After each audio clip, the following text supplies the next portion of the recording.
Now let's get to the Vatican and the very latest on the conclave waiting game. NBC's Keir Simmons is in Rome again for us this morning. Keir, good morning. What's the latest?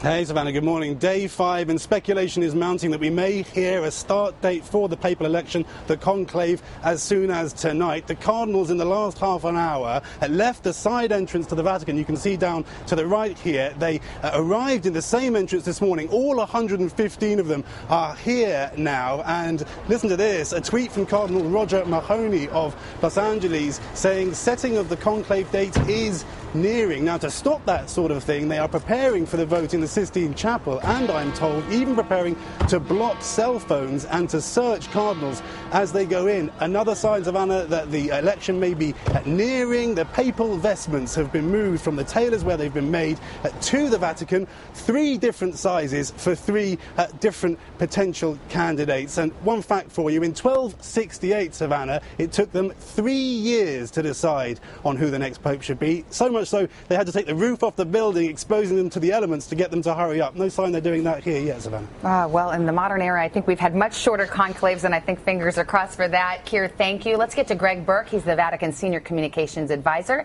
and he joins us now. Mr. Burke, good morning to you. Hi, Savannah. Good to see you. As I understand it, we've been hearing this morning from the Cardinals. They haven't set a date yet for the conclave, but they will later today announce that date. Is that correct? It's expected later today.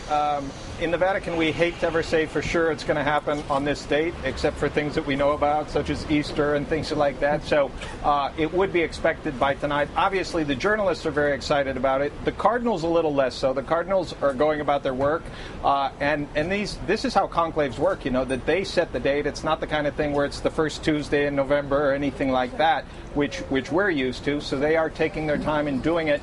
But we do expect that by tonight we will get that date. And Greg, Cardinal Dolan of New York said in an interview on satellite radio, this conclave could go more quickly because they've had so much time to talk. Does that sound like conventional wisdom in this case?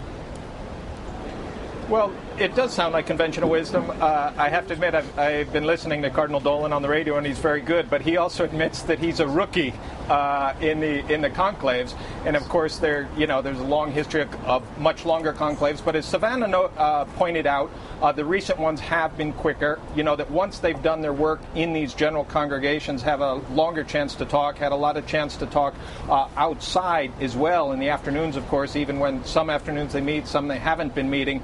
They do have that informal time, and they can start shaping things up there. And then at that point, when they get in the Sistine, it's just really down to voting. So I think he's probably right about that. At least it's conventional wisdom. Without surprises, it should not go on too long. All right, Vatican Senior Communications Advisor Greg Burke. Greg, thanks very much. Nice to have you on.